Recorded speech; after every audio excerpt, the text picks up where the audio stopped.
Selamat datang di channel Simar Imam. Sembari mendengarkan tinggalkan like dan komentarnya bosku. Bab 31, Keluarga Yong. Mengikuti di belakang Yong Meilin, Sumin melihat sekeliling ke sekelilingnya. Wanita cantik itu telah menyeretnya dengan tangan melalui paviliun. Mereka melakukan perjalanan melalui gedung di belakang dan akhirnya ke area yang terletak di belakang gedung. Ini adalah area di mana banyak rumah kecil berada. Semuanya memiliki halaman kecil di luar dan penjaga berpatroli di daerah itu. Ini adalah tempat tinggal sederhana dari klan Yong, kata Yong Meilin sambil masih memegang tangan Sumin. Dia membawanya lebih jauh ke labirin jalan-jalan dan gang-gang menuju sebuah rumah kecil berlantai satu di mana dia akhirnya melepaskan tangannya. Kamu bisa tinggal di sini untuk saat ini, katanya dengan suara lembutnya. Dengan jentikan tangannya, satu set kunci muncul dari kantong yang tergantung di pinggangnya. Melihat ekspresi penasaran di wajah Sumin, Yong Meilin tidak bisa menahan tawa sedikit. Dia merasa sangat puas dengan dirinya sendiri karena memiliki sesuatu yang membuat pemuda itu tertarik. Yong Meilin setua Sumin. Namun, dia tampak jauh lebih dewasa karena dia tumbuh dalam keluarga pedagang. Dia telah belajar selama masa kanak-kanaknya bahwa semakin misterius Anda, semakin menarik Anda dan semakin baik yang akan Anda lakukan. Namun, di sini ada seorang pria yang tampaknya tidak terpengaruh olehnya. Entah bagaimana, dia telah memicu minat dari wanita cantik itu. Melihat Yong Meilin tenggelam dalam pikirannya, Sumin melihat kunci di tangannya. Dia dengan cepat memasuki gedung dan menemukan tempat di mana dia bisa duduk dan bermeditasi. Dia harus menemukan cara untuk melepaskan semua energi yang meluap sejak dia makan pil obat. Sumin tidak menyadari tentang apa yang menentukan kapasitas energi dari pil obat yang telah diserapnya. Energi melayang melalui meridian dan pembuluh darah di dalam tubuh. Itu adalah kekuatan tubuh yang menentukan berapa banyak energi ekstra yang bisa ditanganinya. Seseorang yang telah melatih tubuhnya sejak dia lahir memiliki keuntungan besar dibandingkan tuan muda yang belum pernah melatih tubuh mereka sebelumnya. Ini juga alasan mengapa tuan muda dari keluarga Zong mampu mengimbangi Sumin. Dia telah menjalani pelatihan fisik yang sama dengan para pelayan untuk menjadi kuat. Tubuhnya dirawat dengan baik dan dirawat oleh keluarga Zong. Memiliki tubuh yang kuat dan makan ramuan obat memungkinkan efek yang lebih kuat. Ini adalah perasaan yang sama yang dialami Sumin sekarang. Setelah menemukan gedung yang dipenuhi arena, Sumin merasa sedikit kecewa karena dia tidak bisa pergi ke sana lagi selama sebulan penuh. Namun, dia sudah menunggu selama ini sehingga bertahan selama 1 bulan lagi bisa dilakukan. Berpikir seperti ini, Sumin duduk di tempat tidur yang ada di dalam rumah. Dia menutup matanya saat dia mulai berkultivasi. Ular di lehernya merayap ke bawah dan menempatkan dirinya di pangkuannya di mana ia sekali lagi melingkar menjadi lingkaran bundar. Kelopak matanya tertutup yang memungkinkan ular kecil itu tertidur lelap. Meilin kecil, aku mendengar beberapa gosip kasar tentangmu dari Aula Champions, kata seorang pria tua sambil menatap wanita cantik yang berdiri tepat di depannya. Kakek, ini adalah pemuda yang telah aku pindahkan ke sayap tamu kita sendiri, dia memulai. Suaranya tidak memiliki keangkuhan atau kesombongan yang biasa. Seluruh kepribadiannya sangat menghormati yang lebih tua. Dia adalah orang yang telah memberikan kedua bunga matahari kerinduan dan aku mendapat kesan bahwa dia memiliki lebih banyak ramuan legendaris. Tak hanya itu, ia berhasil membunuh juara pertama prajurit bintang 4 tanpa bergerak. Kemudian, saya yakin serangan yang dia gunakan adalah Falling Night Sky yang legendaris. Mendengar kata-kata ini, pria tua itu menyipitkan matanya dan menatap gadis itu. Dia sedang menentukan apakah dia berbohong atau tidak. Ketika dia melihat bahwa dia benar-benar jujur padanya, pria tua itu hanya bisa menghela nafas. Ramuan obat yang bisa saya mengerti. Dia pasti menemukan sepetak keberuntungan dalam perjalanannya menuju kota ini. Adapun membunuh juara pertama dari keempat, dia harus memiliki beberapa harta yang memungkinkan dia untuk membunuh lawan yang lebih kuat darinya. Namun, saya membayangkan bahwa itu hanya berfungsi sekali atau 2 kali dan dia juga harus membayar mahal untuk menggunakannya. Adapun Falling Night Sky, saya menolak untuk mempercayainya. Itu pasti trik yang murah. Hanya ada satu orang yang bisa mengeksekusi Fallen Night Sky dan dia telah meninggal ribuan tahun yang lalu.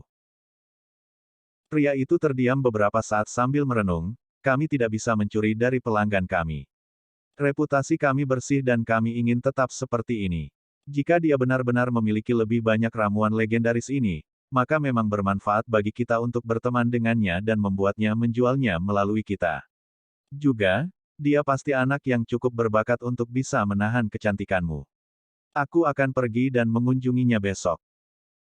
Karena itu, Yong Meilin sangat sadar bahwa dia diberhentikan. Dengan membungkuk dalam-dalam, dia meninggalkan kantor. Yong Meilin menuju halamannya sendiri dengan perasaan campur aduk berputar-putar di dalam dirinya.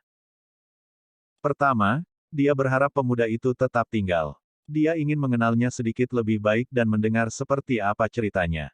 Dia ingin mendengar tentang bagaimana dunia di luar kota. Tetapi pada saat yang sama, harga dirinya mengatakan kepadanya bahwa dialah yang membuat pria menari mengikuti lagunya. Dia tidak mengikuti pria lain seperti yang dilakukan gadis murahan. Sementara Yong Meilin dipenuhi dengan emosi yang campur aduk, Sumin merasa senang saat dia duduk di dalam ruangan. Matanya tertutup dan bintik-bintik cahaya keemasan mengelilinginya. Mereka menyelimutinya dalam kilau keemasan, hampir seperti selimut. Bocah laki-laki itu sepenuhnya terserap dalam menyempurnakan esensi langit dan bumi. Dia diinvestasikan dalam kultivasinya begitu banyak sehingga dia tidak menunjukkan tanda-tanda memperhatikan bahwa pintu ke gedung kecil telah terbuka. Seseorang melangkah masuk ke dalam ruangan. Melihat sekeliling, pria tua itu penasaran saat dia duduk di kursi. Dia segera menyadari bahwa pemuda itu hampir tidak menyentuh apapun di dalam rumah. Semua yang dia sentuh adalah tempat tidur tempat dia berkultivasi saat ini. Setelah diperiksa lebih dekat, dia juga melihat ular tidur yang tertidur di pangkuannya. Ular kecil itu langsung membuat pria tua itu merinding. Matanya melebar karena terkejut dan dia tidak lagi tinggal di dalam ruangan untuk mengamati pemuda yang sedang bermeditasi. Sebaliknya, dia langsung bergegas keluar. Saat pria yang lebih tua meninggalkan rumah, Sumin membuka satu matanya dengan sempit. Seringai muncul di wajahnya saat dia dengan lembut menepuk ular yang sedang tidur di pangkuannya. Bagaimana mungkin seseorang yang telah sangat waspada di sebagian besar hidupnya tidak memperhatikan ketika seseorang memasuki kamarnya? Bahkan jika seseorang itu adalah prajurit berperingkat lebih tinggi, Sumin akan selalu menyadarinya kecuali dia menggunakan item khusus untuk menyembunyikan auranya. Memastikan bahwa lelaki tua itu tidak masuk sekali lagi, Sumin tetap terjaga tanpa berkultivasi selama kira-kira 1 jam. Satu-satunya hal yang bisa dia lihat adalah cahaya bulan yang turun melalui jendela. Setelah 1 jam berlalu, dia tidak lagi repot-repot membuang waktu lagi. Sekali lagi, dia memasuki trans kultivasi dan tubuhnya sekali lagi menjadi benar-benar rileks saat bintik cahaya keemasan muncul di sekelilingnya. Kakek. Kenapa kau memanggilku? Yong Meilin bertanya dengan bingung saat dia berdiri di depan kakeknya di dalam ruangan sekali lagi. Dia belum pernah dijemput oleh seorang penjaga dari kakeknya di tengah malam. Seperti mengapa, ini adalah sesuatu yang tidak pernah dia bayangkan. Pemuda ini tidak sebiasa yang saya kira, kata pria tua itu dengan ekspresi merenung di wajahnya. Dia memiliki seekor ular hijau. Ular hijau sangat berharga dan semuanya terlahir dengan kekuatan bintang ketiga. Jika tebakan saya benar, maka ular ini setidaknya adalah ular bintang keempat. Jelas bahwa ular ini adalah penyebab kematian prajurit bintang 4 sebelumnya hari itu. Tapi kakek, apa hubungannya ini denganku? Yong Meilin bertanya dengan rasa ingin tahu tetapi lelaki tua itu hanya menggelengkan kepalanya dan menghela nafas dalam-dalam, kamulah yang membawanya ke keluarga Yong. Dia memang permata yang langka. Dia sudah menjadi prajurit bintang pertama, tetapi dia bahkan belum berusia 20 tahun. Dia bahkan membawa ular hijau bersamanya. Meskipun saya tidak dapat benar-benar menentukan jenis ular apa dia, itu adalah manfaat besar bagi pemuda itu. Dia juga cenderung memiliki lebih banyak herbal. Tugas Anda adalah membuatnya merasa nyaman. Jika Anda berhasil membuatnya jatuh cinta pada Anda maka itu akan lebih baik. Saya tidak tahu dari mana pemuda berbakat seperti itu bisa muncul, tetapi kita bisa menggunakannya. Yong Meilin tercengang saat mendengar apa yang dikatakan kakeknya. Setelah beberapa saat, dia menganggukkan kepalanya. Dia adalah anggota generasi muda klan Yong. Adalah tanggung jawabnya bahwa paviliun harta karun yang memikat dan aula para juara berkembang. Jika itu berarti dia harus menghabiskan banyak waktu untuk pemuda misterius ini, maka biarlah. Itu saja untuk malam ini.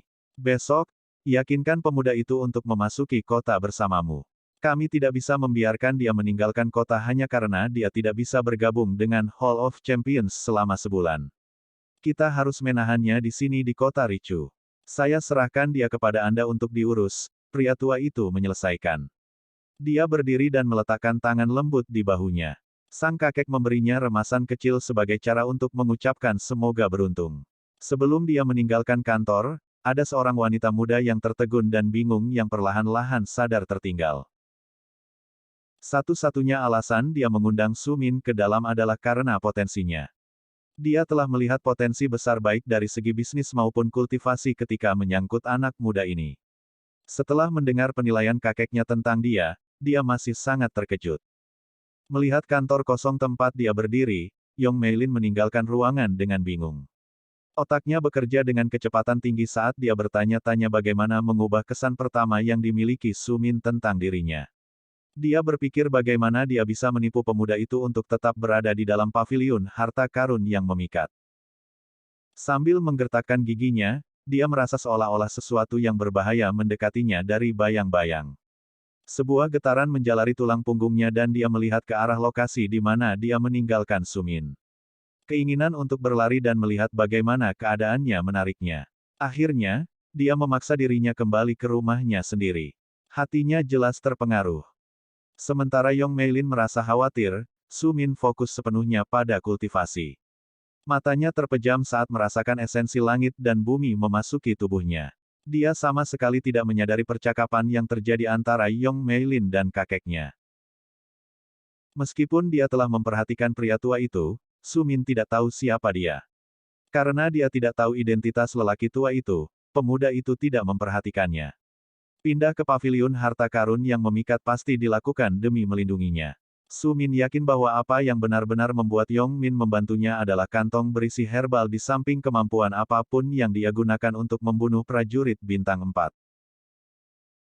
Mengetahui bahwa Yong Meilin bermaksud menggunakan dia dan kemampuannya, Su Min tidak melihat alasan mengapa dia tidak menggunakannya sebagai balasan. Berada di bawah perlindungan paviliun harta karun yang memikat adalah sesuatu yang bisa sangat membantunya. Tidak ada yang berani menyentuhnya ketika dia memiliki faksi besar yang mendukungnya. Bersambung. Nantikan bab selanjutnya bosku.